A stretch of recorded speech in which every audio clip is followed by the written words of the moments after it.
Welcome to my channel. अस्सलामुअलैकुम। आइए जानते हैं सोलत नाम के मायने और इसकी तफसील।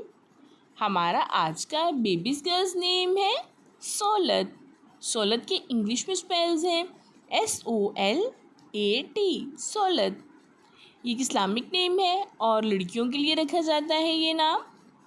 इस नेम के मायने हैं रोब, दबदबा, सोलत।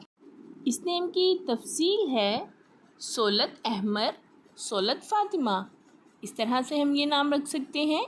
आप भी अपने नाम का मायने जानने के लिए कमेंट्स में अपना नाम लिखें और मायने जानिए। एंड अपने नाम की स्पेशल वीडियो बनाने के लिए भी आप मेरे कमेंट बॉक्स में अपना नाम कमेंट कर सकते हैं।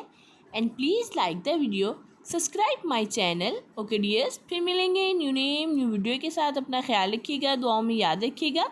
अल्लाह हाफिज़।